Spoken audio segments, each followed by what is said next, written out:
Halo, assalamualaikum warahmatullahi wabarakatuh. Ya, iya, iya, iya. Ketemu lagi bersama kita sahabat tambang. Jadi hari ini kita bahas kelanjutan yang kemarin terkait kestabilan lereng ya, atau mine slope stability, stabilitas kestabilan lereng tambang. Hal-hal apa saja yang perlu kita ketahui terkait mine slope stability? Terus, apa saja yang perlu kita kendalikan ketika ada pekerjaan di bawah lereng tambang terkait poin keselamatannya. Nah, kita bahas satu-satu ya. Jadi, dalam penentuan main slope stability ada namanya nilai FK. Nah, nilai FK ini apa sih gitu ya? FK itu adalah faktor keamanan ya, atau faktor keamanan lereng. Nah, acuannya kemana? Acuannya kita ngacu ke Kepmen 1827 tentang kaidah teknik pertambangan yang baik. Nah, di situ ada dibahas terkait nilai kestabilan atau faktor keamanan lereng tambang. Kalau teman-teman butuh filenya bisa kita kirim nanti. Tanya-tanya aja lagi. Nah, di situ ada, jadi dalam penentuan nilai FK ini juga ditentukan oleh kajian teknis. Kajian berapakah nilai FK yang dikatakan aman, berapakah yang dikatakan high risk atau kritis. Jadi ketika nilai FK yang sudah dilakukan analisis oleh teman-teman geotek atau engineer geotek, di situ berdasarkan jenis material, kejenuhan material, maka setelah dan jenis material ya, maka akan ditentukan nilai FK dan rekomendasi tinggi lereng, kemiringan lereng, dan lebar band penahan. Maka akan muncul rekomendasi setelah dilakukan analisis oleh teman-teman geotek. Nah, rekomendasi ini yang akan diterapkan dalam desain atau dalam perencanaan tambang. Tapi ada beberapa hal yang mengharuskan kita pada suatu bisnis proses. Hal itu tidak bisa dilakukan atau tidak bisa diterapkan mutlak secara 100% bro. Karena ada beberapa pertimbangan bisnis. Sementara resiko yang kita hadapi masih bisa dapat dikendalikan. Nah, ketika masih ada resiko dalam nilai faktor keamanan ini yang kita hadapi, nah apa-apa saja yang perlu kita lakukan untuk pengendalian atau pengurangan nilai risiko tadi. Itu ya. Jadi hal-hal yang perlu pertama kita lakukan, yang pertama itu harus ada namanya assessment atau inspeksi gabungan. Inspeksi gabungan antara departemen terkait dan terhubung. Nah, di sini departemen terkait terhubung itu dalam kegiatan tambang terbuka siapa saja? Yang pasti yang pertama itu yang punya desain dulu ya. Dalam hal ini engineering atau plan production and control, bisa juga beberapa perusahaan nyebutnya ada plan production and control, ada yang engineering, tergantung perusahaannya ya. Terus yang kedua, yang paling terlibat itu ada geotechnical engineer sama operation sebagai pelaksana tambang ya, ujung tombaknya tambang. Terus yang ketiga di sana ada namanya HSE ya, atau departemen K3. Nah, 3 departemen yang terkait terhubung ini maka diwajibkan melakukan inspeksi bersama.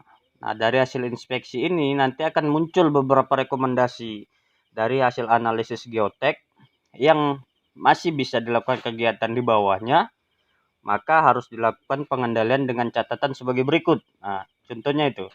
Jadi ada minute of meetingnya, bro. Minute of meetingnya. Nah, contohnya apa? Contohnya akan muncul JSA. Kenapa harus muncul JSA atau Job Safety Analysis? Padahal pekerjaan loading, pekerjaan coal gating itu adalah pekerjaan rutin.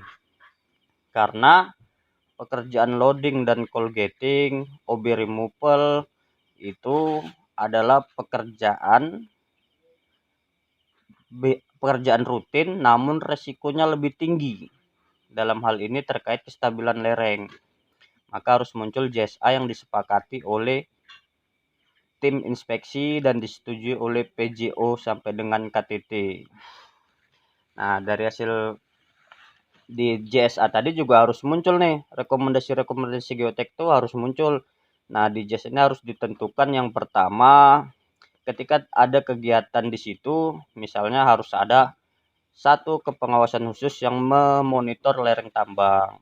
Atau misalnya ketika ada pekerjaan malam hari, harus ada lighting tower yang menyorot ke arah dinding tambang dengan pencahayaan minimal 50 lux untuk melihat ada pergerakan atau tidak pada lereng tersebut.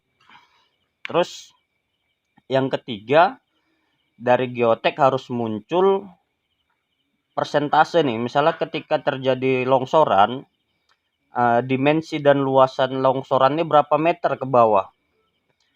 Nah, jadi dengan bisa diprediksinya beban dan luasan material yang akan jatuh, maka harus ditentukan namanya assembly point atau titik kumpul atau master point, sama aja ya. Nah, jadi di JSA itu harus dicantumkan besar luasan kemungkinan longsoran itu terjadi, dimensi longsoran itu terjadi, sama arah titik evakuasi ketika itu tetap terjadi dengan pengendalian yang sudah existing. Oke. Terus yang ketiga itu harus ada namanya slope radar, atau bisa juga kalau slope radar terlalu mahal bisa dengan namanya patok monitoring ya. Patok monitoring itu berupa patok-patok untuk analisis geotek D per D-nya.